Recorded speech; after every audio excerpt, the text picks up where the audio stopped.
Everybody's talking about the obvious disruptions of AI. But here's a few things that are less obvious that a lot of people haven't given any thought to. Hello, welcome back to the channel. My name's Ian. This is All This Used to Be Fields, and on this channel I talk about the deeper topics that I can't cover on my travel channel.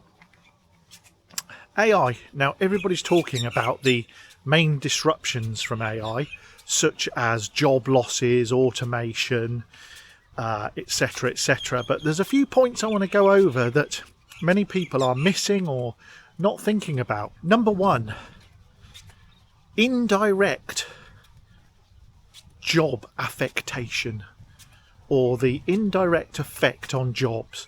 Not the direct jobs that are going to be lost, such as junior lawyers, because contracts can be reviewed by AI, junior accountants, because anything that involves you putting anything into a spreadsheet can be done by AI. Yeah, anything of a junior level that is already involving you sitting in an office. Sitting in an office, I don't know who that was, they waved at me.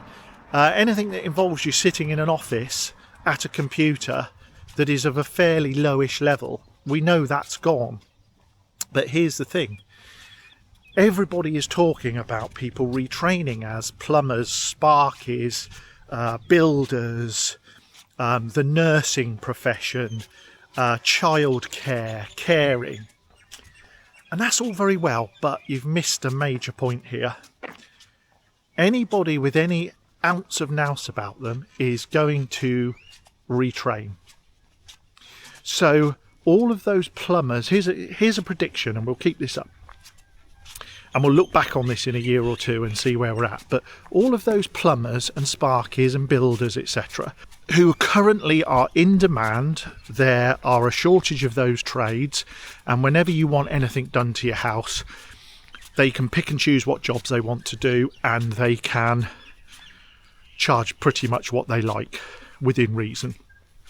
But my point is, it's very expensive to get any sort of work done on your property. So anybody with any nous is going to retrain to do that. So what we're going to see, I predict, is that those trades that are in demand at the moment are going to be potentially flooded with new entrants to the industry. Or even if they're not flooded, certainly they're going to be a far greater choice for the consumer of who they get to do work on their property, or who they get to care for grandma or whatever. And therefore, the rates that those people can charge at the moment will inevitably fall, and they will have to start competing for work in a way they've never been able to do before. Or certainly for a long time. The other aspect to this, of course, is that already people can't afford to get major works done to their houses. And you see this if you look around the UK. There are a lot of homes that are not going to rack and ruin, but you can see that nobody's got the money to throw at these things. And if all of these people retrain as plumbers and builders, there's loads more of them, they can't charge as much, and there's also at the same time a fall in the amount of people who've actually got jobs in other industries which have been taken over by AI, who are able to afford to do that.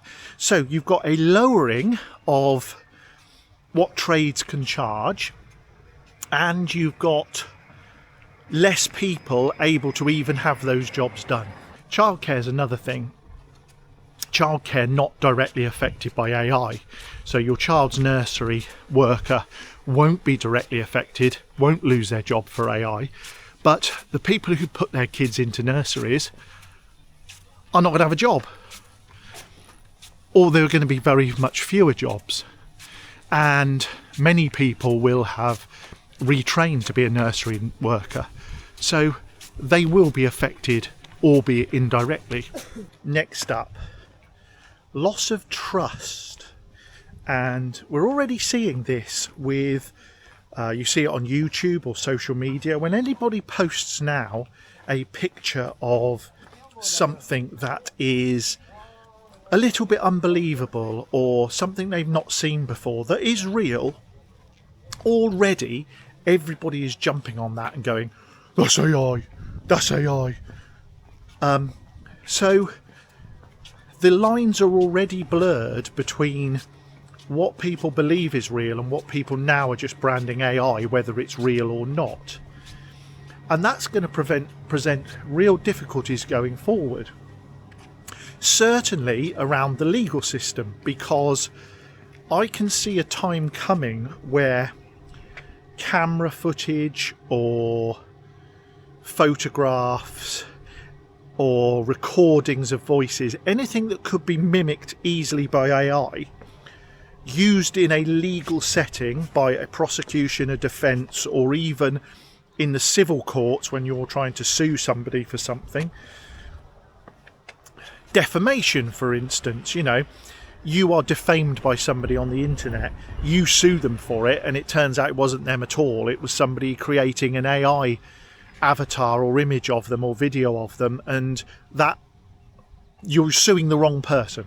So what I'm trying to say here in a slightly more succinct way is that I think eventually, before any evidence is presented to a court, it will have to be certified that it's not AI and it is genuine evidence. So that will add hugely to the costs and the time involved with any sort of court case. I mean, look at that steaming. If you like travel stuff, by the way, head over to North and Forth, which is my travel channel. Go and take a look at that. I've got tons of videos there of my travels, starting in Scotland, then Thailand, then New Zealand. Anyway, go over there. So I think there is going to be a whole issue around evidence in court that has to be proved to be real evidence before you can even use it in a court setting. That's going to add hugely to the time involved with court cases, which, already there are court cases taking 3, 4, 5 years to come to court. If you start to add in that a prosecution says you did something and the defence says, well, we want all of this evidence fact-checked as whether it's AI or not, you can add time to those and cost. So the cost to the taxpayer and the cost in private litigation is going to escalate. So nobody's really starting to think about that one yet. Last up for this one is knowledge without understanding. And already you can get a lot of answers from AI on all sorts of things, not necessarily the understanding that goes behind it.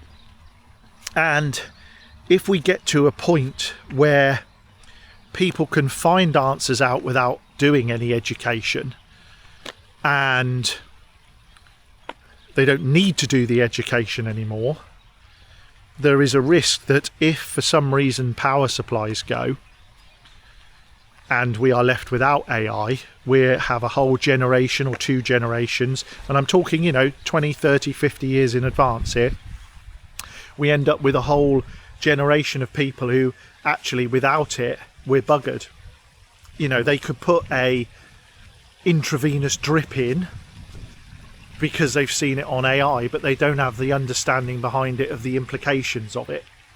That's an extreme example, but you get my gist. And a bonus one, the last one, I think that we will no longer need the police.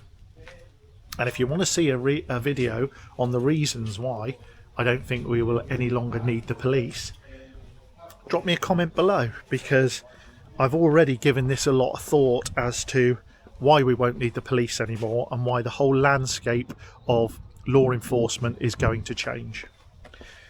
Thanks for watching. Slightly more serious video this one, but has a massive implications for all of us and certainly our children. Hope you've enjoyed it. If you have, hit the subscribe button, hit the like button, share it with somebody else who might find it interesting. And from here in Tiaraha Park, I'll see you on the next video.